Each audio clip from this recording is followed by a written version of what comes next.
Okay, laws of motion में हम क्या क्या पढ़ेंगे? एक तो 3 लॉ हम पढ़ेंगे, ठीक है, न्यूटन्स लॉ। ठीक, पहला है न्यूटन्स लॉ हम पढ़ेंगे, ठीक है। न्यूटन्स लॉ कितने हैं? 3 हैं, ठीक।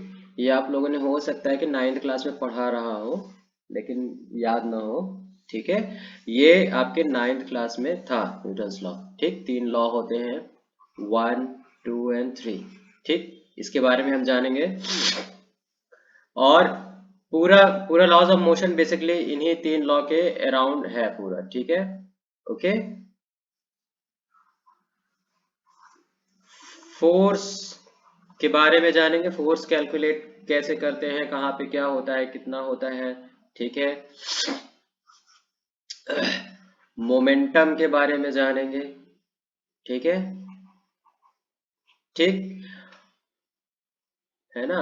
इसके पहले जो न्यूटन्स लॉ में हम क्या कहते हैं पढ़ेंगे, इनर्शिया के बारे में, ठीक।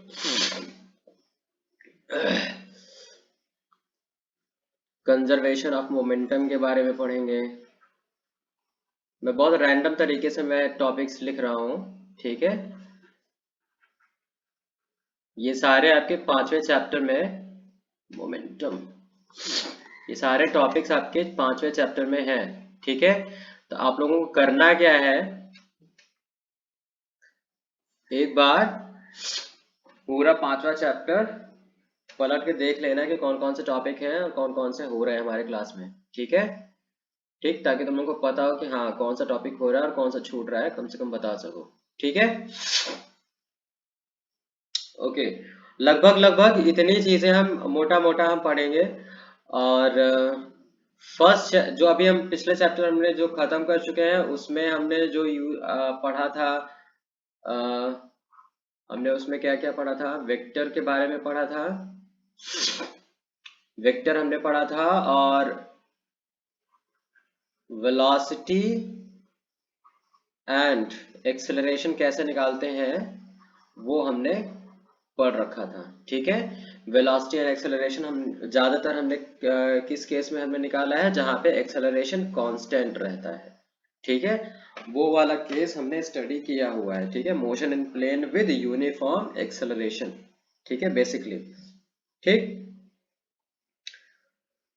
ओके, तो सबसे पहले हम न्यूटन, जल्दी जल्दी से न्यूटन्स लॉ कौन कौन से हैं 3, उनके बारे में जान लेते हैं और फिर बाकी आगे हम डिस्कस करते हैं, ठीक है।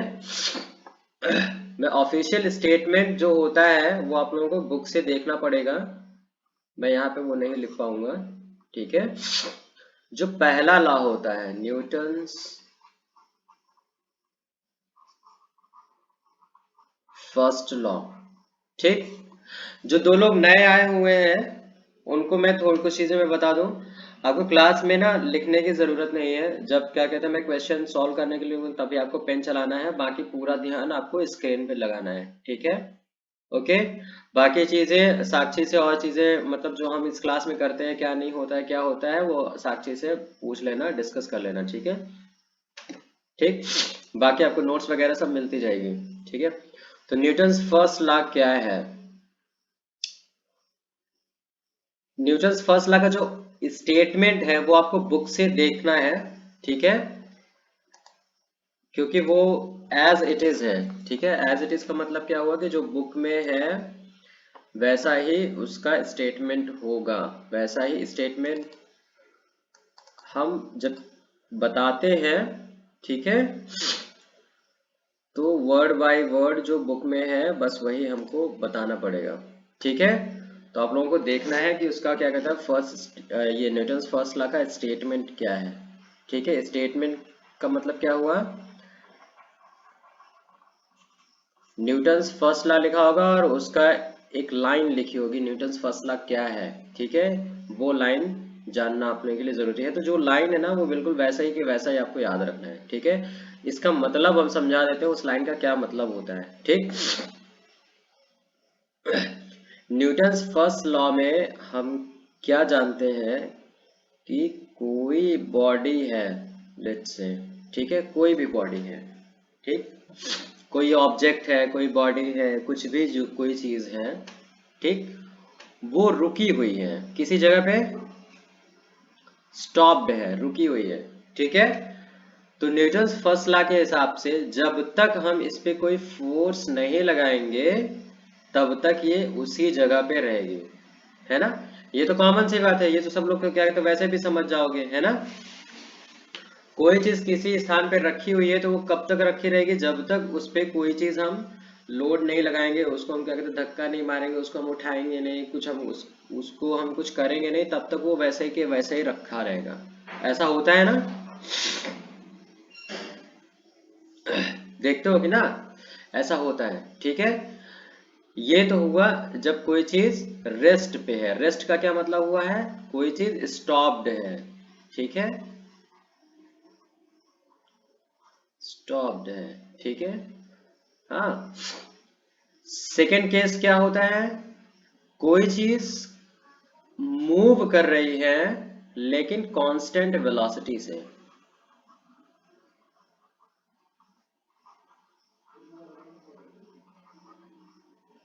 ठीक, ये पहला केस है, ठीक है, ये न्यूटन्स फर्स्ट लॉ के अंडर ही है, ठीक है। और ये सेकेंड केस है, ठीक। पहले केस में क्या था कि हम कोई भी ऑब्जेक्ट को हम रखा हुआ है और वो उसी जगह पे है जब तक हम उस पर कोई फोर्स नहीं लगाएंगे, ठीक है। सेकेंड क्या है, कांस्टेंट वेलोसिटी से मूव कर रहा है, ठीक। तो जब कोई कांस्टेंट वेलोसिटी से मूव करता है तो वो कांस्टेंट वेलोसिटी से ही मूव करता रहेगा जब तक कि उस पर कोई फोर्स ना लगाया जाए, ठीक है, उसकी वेलोसिटी चेंज नहीं होगी जब तक उस पर कोई फोर्स नहीं लगाया जाएगा, उसकी वेलोसिटी चेंज नहीं होगी, ठीक है। ये हमारा न्यूटन्स फर्स्ट लॉ बताता है, ठीक है।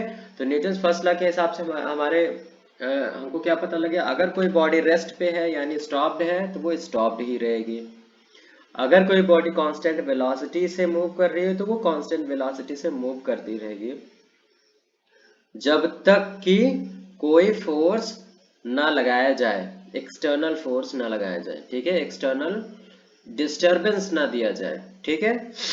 फॉर एग्जाम्पल के लिए आपके मेज पे कोई आपका पेन रखा हुआ है, जब तक कोई उसे उठाएगा नहीं, कोई उसे फूंक नहीं मारेगा, कोई उसको क्या कहते हैं कहीं ढकेलेगा नहीं, तब तक वो पेन वैसा के वैसा पड़ा रहेगा, ठीक है।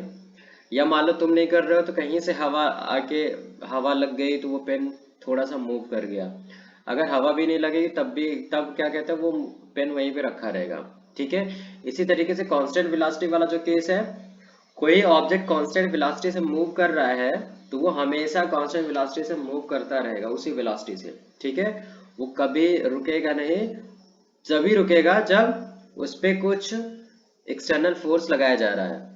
बात समझ में आ रही है। तो न्यूटन्स फर्स्ट लॉ का जो हमारा क्या कहते हैं मतलब जो इसका जो मतलब है वो यही है, ठीक है, कि कोई बॉडी है वो स्टॉप्ड है या फिर कांस्टेंट वेलोसिटी से मूव कर रही है, ठीक है,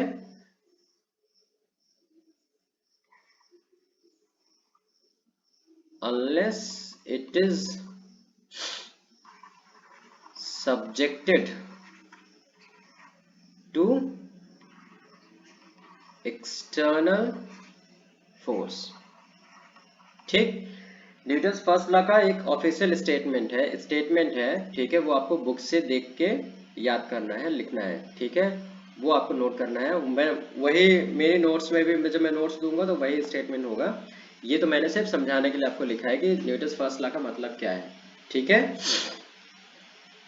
ओके, ये जो केस है ना, जैसे मतलब वो कोई चीज एक्सटर्नल फोर्स नहीं लगाया जा रहा है, उसके बाद उसकी वजह मतलब कोई चीज स्टॉप्ड है, ठीक है, या फिर कांस्टेंट वेलोसिटी से मूव कर रहा है, तब तक वो स्टॉप्ड या मूव करती रहेगी जब तक उस पर एक्सटर्नल फोर्स नहीं लगाया जा रहेगा, ठीक है। इसी से इसी से निकल के आता है इनर्शिया का कॉन्सेप्ट,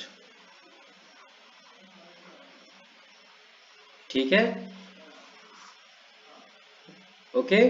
हम ये मानते हैं कि ये जो होता है, मतलब कोई बॉडी रेस्ट पे है तो रेस्ट पे रहेगी। एक सेकंड में एक फोन अटेंड कर लूं, ठीक है? मेरी आवाज आ रही है सबको?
ओके, तो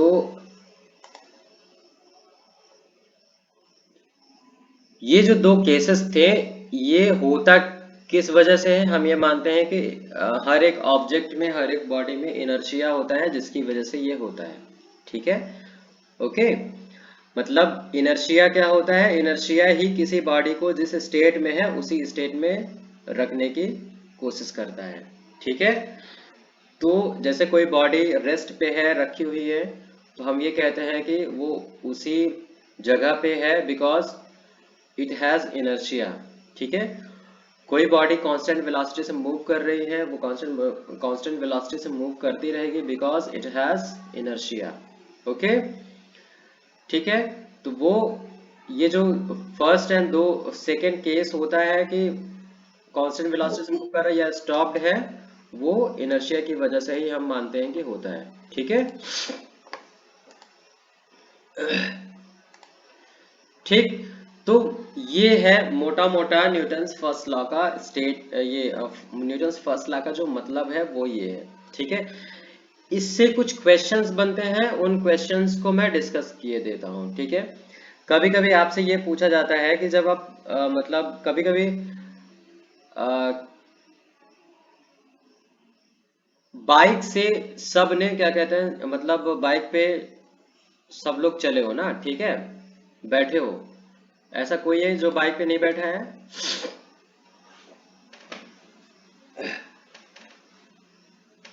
ठीक है, तो बाइक पे सब लोग बैठे हो, एक सिचुएशन होती है जब बाइक चलती रहती है, फिर अचानक अगर ब्रेक लगता है तो जो आपको झटका लगता है कि नहीं, आगे आप चले जाते हो, होता है ऐसा? ध्यान दिए हो? कोई ऐसा है जो ये इस चीज के बारे में नहीं पता हो, ध्यान मतलब ना देखा हो ये चीज? बस में ऐसा हो सकता है, बस में बैठे हो, अचानक बस रुकी हुई और तुम्हारा क्या कहते हैं, मतलब आगे तुम अचानक चले जाते हो, ऐसा होता है नहीं साक्षी?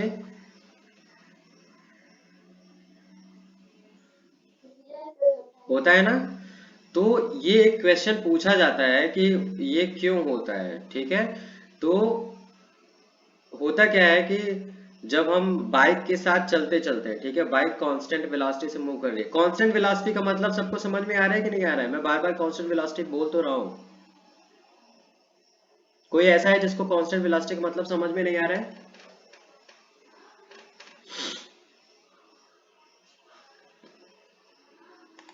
कांस्टेंट वेलोसिटी का मतलब हुआ है कि वेलोसिटी चेंज नहीं हो रही है। ठीक है? सेम वेलोसिटी है किसी भी पॉइंट पे। ठीक? ओके, है ना? जैसे बाइक चल रही है तो बाइक 40 किलोमीटर पर आवर के से चल रही है, तो 40 किलोमीटर पर आवर से ही चलती जा रही है। ठीक है? उसकी स्पीड ना कम हो रही है ना ज्यादा हो रही है। ठीक है? कोई बस चल रही है तो 60 किलोमीटर पर आवर से चल रही है, तो वो 60 किलोमीटर पर आवर से ही चल रही है, ना तो कम हो रही है ना ज्यादा हो रही है। ठीक है? उसका ये मतलब है कांस्टेंट वेलोसिटी का। ठीक? तो जब बाइक रुकती है तो धक्का लगता है, बस रुकती है तो धक्का लगता है। ठीक है? वो क्यों होता है? इनर्शिया की वजह से होता है। ठीक? 40 किलोमीटर पर आवर से तुम्हारी बाइक चल रही है, ठीक है, तुम बैठे हुए हो, तो तुम भी बाइक के साथ 40 किलोमीटर पर आवर से जा रहे हो, ठीक, अचानक बाइक की स्पीड कम हो गई, लेकिन तुम में तो ब्रेक लगा नहीं हुआ है, ठीक है, तुम तो बाइक के साथ चल रहे थे, तो अचानक बाइक में जब ब्रेक लगा, तुम में ब्रेक नहीं लगा, तुम्हारा जो इनर्शिया है वो कांस्टेंट वेलोसिटी से ही मूव करने के लिए बोल रहा है, ठीक है, तो वो बाइक के रुकने की वजह से तुम पे जो क्या कहते हैं फोर्स एक्सटर्नल लगा, वो झटका देता है, तो तुम आगे क्या कहते हैं चले जाते हो, ठीक है। आगे की तरफ क्यों जाते हो, क्योंकि तुम्हारा जो इनर्शिया है वो अभी भी आगे की तरफ ही जा रहा है, उसको अभी पता नहीं लगा है कि क्या कहते हैं रुकना है, ठीक है। जब बाइक का झटका लगता है तब जाके रुकते हो, तब तक तुम्हारी क्या कहते हैं बॉडी आगे की तरफ जा चुकी होती है, ठीक है। तो हर एक चीज में इनर्शिया होता है जिस चीज में मास होता है, कोई भी ऐसा ऑब्जेक्ट जिसमें मास है, मास का मतलब समझते हो, ठीक है, वजन है, ठीक है ना, वेट है, उसमें इनर्शिया होगा, ठीक,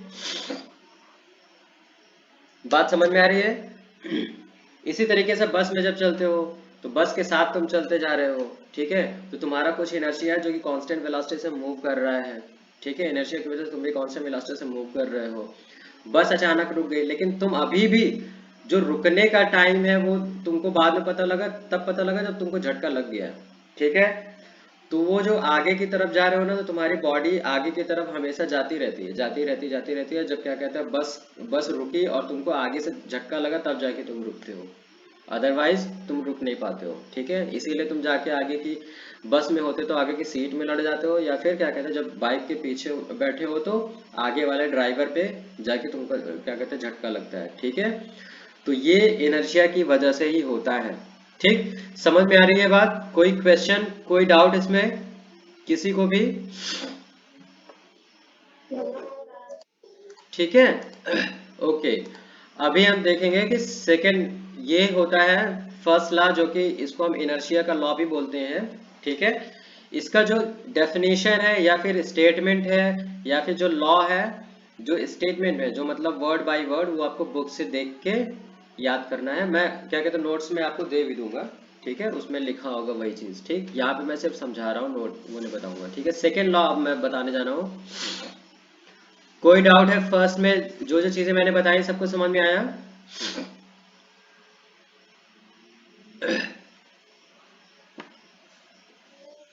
ओके,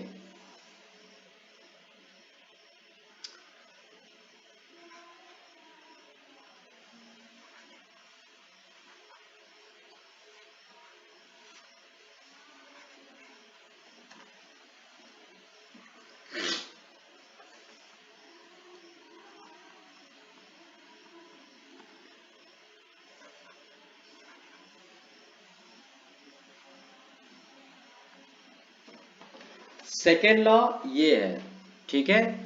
सेकेंड लॉ क्या है, F is equal to m a, जो मैथमेटिकल स्टेटमेंट है वो सेकेंड लॉ का ये है, ठीक है। मतलब लैंग्वेज फॉर्म में हम इसको क्या कहते हैं बोलते हैं कि जो फोर्स होता है वो rate of change of momentum होता है, ठीक है। क्या होता है, force is rate of change of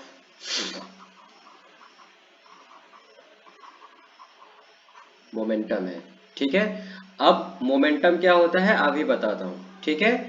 फिलहाल ये वाला जो इस लाइन का मतलब और इसका लाइन ये इसका मैथमेटिकल फॉर्म है, ठीक है। ये जो फार्मूला लिखा हुआ है, इसमें F क्या है, F फोर्स है, M क्या है, मास है, और A क्या है, एक्सेलरेशन है, ठीक है। F क्या है, फोर्स वेक्टर है, ठीक है। मैं वेक्टर ना लिख के सिर्फ फोर्स लिख रहा हूं, क्योंकि फोर्स एक वेक्टर क्वांटिटी है, ठीक है। ओके, एक्सेलरेशन, ये क्या है, एक्सेलरेशन है, ठीक है। M क्या है, मास है, मास तो समझते हो ना सभी, किसी भी ऑब्जेक्ट का मास होता है, ठीक है। मास की यूनिट क्या होती है, कोई बताएगा, मास हम किस चीज में मेजर करते हैं? एसआई यूनिट क्या होता है मास का? कोई बताएगा? कोई भी? किलोग्राम। ठीक है, ओके। तो ये सेकेंड सेकेंड लॉ है जिसमें हमको ये पता लगता है कि फोर्स क्या होता है, एम मल्टीप्लाइड बाई ए होता है। ठीक है, मास टाइम्स एक्सेलरेशन क्या होता है, फोर्स होता है। ठीक, अब ये तो मैथमेटिकल फॉर्म हो गया। अब इस लाइन का क्या मतलब है? Force is rate of change of momentum. Momentum क्या होता है? ठीक है, ठीक। तो मोमेंटम जो होता है, मोमेंटम को हम p से डिनोट करते हैं और ये भी एक वेक्टर क्वांटिटी है। और ये क्या होता है, m मल्टीप्लाइड बाई v। ठीक है, फार्मूले याद नहीं हो रहे हैं, कोई बात नहीं, अभी बिल्कुल नया नया है। ठीक है, बस समझते चले जाओ कि कौन सी क्या चीज है। ठीक, ये चीजें बार बार आएंगी, याद हो जाएगा। ठीक है, लिखने के याद करने के अभी फिलहाल क्लास में अभी तुरंत के तुरंत टेंशन मत लो। ठीक, तो मोमेंटम क्या होता है, मास टाइम वेलोसिटी। ठीक है, मोमेंटम को हम p से डिनोट करते हैं। ठीक है, m हमारा मास है और v हमारा क्या है, वेलोसिटी है। ठीक है, m हमारा क्या है, मास है, और p हमारा मोमेंटम है। मोमेंटम भी एक वेक्टर क्वांटिटी है, वेलोसिटी हमारी वेक्टर क्वांटिटी है, फोर्स हमारा वेक्टर क्वांटिटी है, a हमारा वेक्टर क्वांटिटी है। ठीक है, सबको आवाज आ रही है ना? कोई दिक्कत तो नहीं हो रही है? वॉइस सही नहीं आ रही है। हाँ, ओके। जब ब्रेक होने लगे तो तुरंत मैसेज कर दो या तुरंत बता दिया करो। ठीक है, ताकि क्योंकि मुझे ऐसे पता नहीं लगता ना कि वॉइस ब्रेक हो रही है कि नहीं हो रही है। ठीक है, ओके। हाँ, ठीक। तो जो सेकेंड लॉ है, सेकेंड लॉ हमारा फोर्स और एक्सेलरेशन में रिलेशन देता है। ये जो हमारा फार्मूला है ना, रेड से लिखा हुआ है, ये फार्मूला हमारा सेकेंड लॉ देता है। ठीक है, और सेकेंड लॉ क्या होता है, force is rate of change of momentum. ठीक है, इसका जो स्टेटमेंट है ये ऐसा ही कुछ है, बुक से आपको मिल जाएगा क्या है, मतलब वर्ड बाय वर्ड क्या स्टेटमेंट है वो आपको बुक से देख लेना। ठीक है,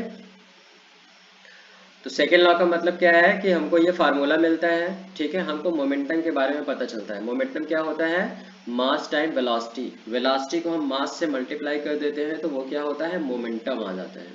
ठीक है, किसी भी ऑब्जेक्ट का उससे हमें मोमेंटम पता लगता है। अब rate of change of momentum क्या है? ठीक है, rate of change of momentum है,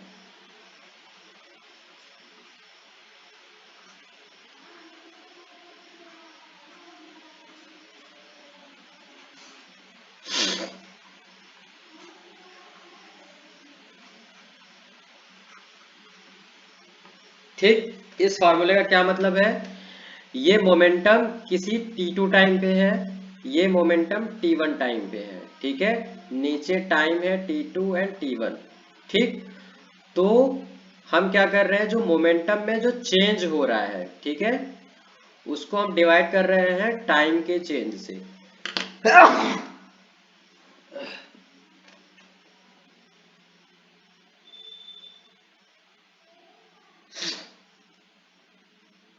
किसी भी चीज में जो चेंज हो रहा है उसको हम टाइम से डिवाइड कर देते हैं तो वो रेट ऑफ चेंज हो जाता है। ठीक है, तो यहाँ पे हमने क्या किया है, मोमेंटम का चेंज लिखा हुआ है। ठीक है, मोमेंटम एक किसी बाद वाला मोमेंटम और ये हमारा पहला वाला, तो ये हमको फाइनल मोमेंटम हम बोल सकते हैं, ये इनिशियल मोमेंटम हम बोल सकते हैं। ठीक है, ये फाइनल टाइम है और ये इनिशियल टाइम है। ठीक है, तो मोमेंटम का जो डिफरेंस है divided by difference in time हम करेंगे तो वो हमारा फोर्स आता है। ठीक है, तो ये जो फार्मूला लिखा है इसी को हम लैंग्वेज के फॉर्म में rate of change of momentum बोलते हैं। ठीक है, ठीक। तो हम इसको कैसे लिख सकते हैं, difference in momentum divided by difference in time, time change, या फिर चेंज इन टाइम। ठीक है,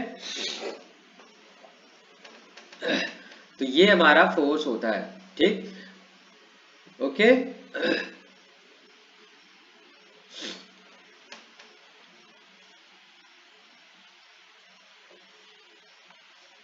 ये जो चीज है, ठीक है, ये जो फार्मूला लिखा हुआ है, इसी को हम बोलते हैं rate of change of momentum, rate of change of momentum.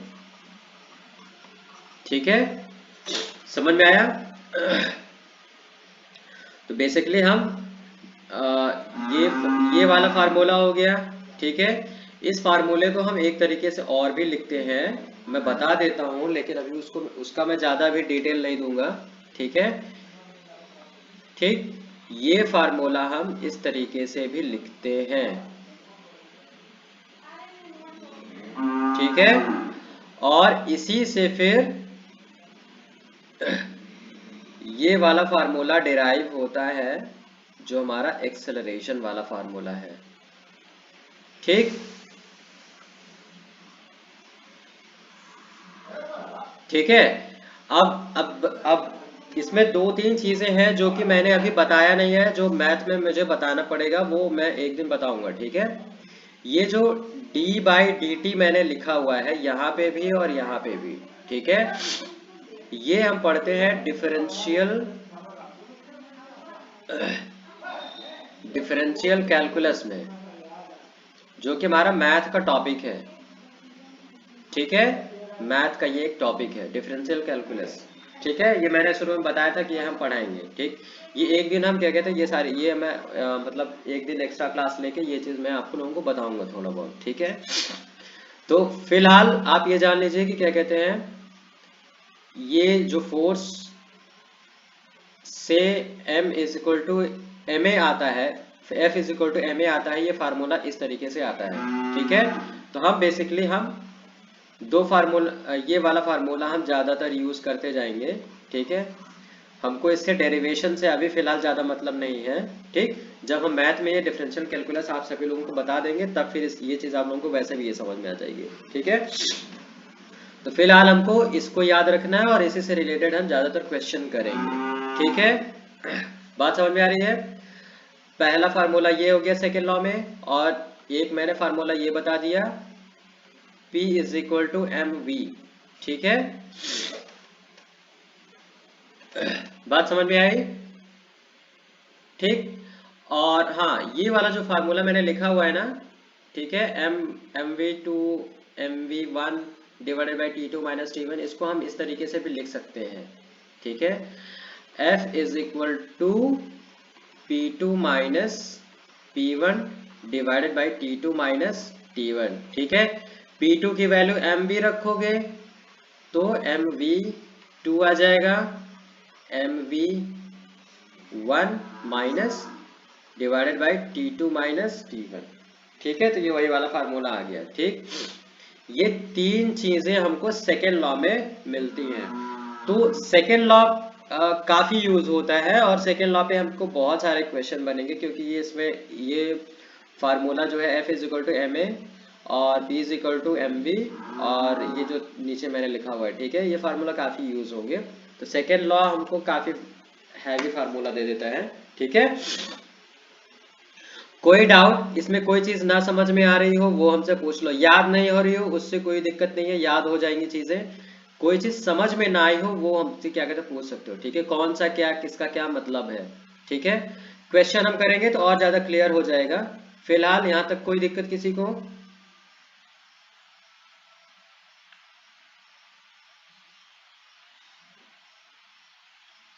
ठीक है, अब हम थर्ड लॉ पे सीधा पहुंच रहे हैं। ठीक है, थर्ड लॉ के बारे में भी हम डिस्कस कर लेते हैं आज की क्लास में। उसके बाद फिर नेक्स्ट क्लास से हम क्या कहते हैं क्वेश्चंस स्टार्ट करेंगे, क्वेश्चंस करना तीनों से रिलेटेड। ठीक है, कुछ क्वेश्चंस करना शुरू करेंगे फिर। ठीक है, थर्ड लॉ जो होता है वो एक्शन रिएक्शन से मतलब है उसका। ठीक है, एक्शन रिएक्शन क्या होता है। ठीक, देखो होता क्या है कि जब किसी बॉडी पे कोई फोर्स लगता है, ठीक है, मान लो तुम,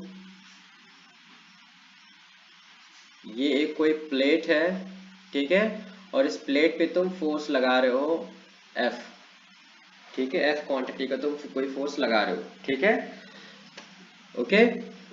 तो होता क्या है कि थर्ड लॉ क्या बोलता है कि तुम जितना फोर्स लगा रहे हो प्लेट पे, प्लेट भी तुम्हारे ऊपर उतना ही फोर्स लगाएगा लेकिन अपोजिट डायरेक्शन में, ठीक है, सेम मैग्नीट्यूड का लेकिन अपोजिट डायरेक्शन में, ठीक है, बात समझ में आई। और एग्जांपल ले लेते हैं, जैसे कि तुम दीवार को पुश करो, ठीक है, लेट्स से कि तुम क्या कहते हैं, दीवार को तुम पुश करके उसको गिराने की ट्राई कर रहे हो, ठीक है, तो दीवार भी तुम्हारे हाथों पे सेम मैग्नीट्यूड का अपोजिट डायरेक्शन में तुम्हारी तरफ, तुम दीवार की तरफ फोर्स लगा रहे हो, दीवार भी तुम्हारी तरफ फोर्स सेम मैग्नीट्यूड का लगाता है, ठीक है। थर्ड लॉ ये हमारा, ये हमको बताता है कि हम किसी बॉडी पे जितना फोर्स लगाते हैं वो बॉडी हम पे भी उतना ही फोर्स लगाती है। फर्क क्या होता है, दोनों के फोर्स के मैग्नीट्यूड तो सेम होता है लेकिन डायरेक्शन अपोजिट होता है। बात समझ में आई, ठीक है। और क्या एग्जांपल ले सकते हैं, जैसे कि, हाँ, जैसे मान लो ये कोई मेज है या फिर ग्राउंड है, लेट्स से कि ये मेज ही है, ठीक है,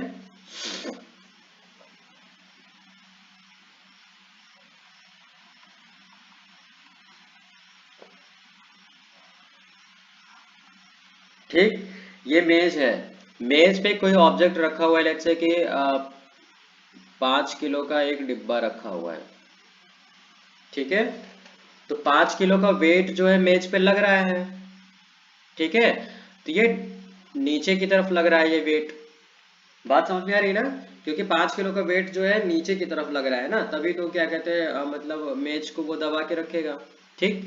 तो थर्ड लॉ क्या बोलता है कि मेज भी ना इस 5 किलो के डब्बे पे ऊपर की तरफ लगा रहा है फोर्स, इस तरीके से सेम मैग्नीट्यूड का। सेम मैग्नीट्यूड का क्या मतलब हुआ कि जो फोर्स की वैल्यू होगी बराबर होगी, जैसे अगर F नीचे लग रहा है तो F ही ऊपर भी लगेगा, लेकिन दोनों का डायरेक्शन अपोजिट है, ठीक है। 5 किलो के डब्बे पे ऊपर लग रहा है और मेज पे नीचे लग रहा है, ठीक है। इस तरीके से हम बताते हैं कि जो थर्ड लॉ होता है ये हमारा क्या, हमको क्या बताता है कि एक्शन और रिएक्शन के बारे में बताता है, ठीक है। अगर तुम किसी चीज पे एक्शन कर रहे हो तो वो बॉडी रिएक्शन उतना ही सेम मैग्नीट्यूड का देती है, इसका ये मतलब हुआ, ठीक है। मैथमेटिकली हम क्या समझते हैं इसको कि हम किसी बॉडी पे अगर हम जितना फोर्स लगा रहे हैं वो बॉडी हम पे भी उतना ही फोर्स लगाती है, सिंपल, ठीक है। बात समझ में आई। एक और इसको एक तरीके से और समझ सकते हो, जैसे अ, दो लोग मतलब क्या कहते हैं, एक दूसरे का हाथ पकड़ के खींचो, ठीक है ना, ठीक, जैसे मान लो तुम लोग एक गेम भी होता है ना, खेल के दो लोग हाथ पकड़ के गोल गोल घूमते हैं इस तरीके से।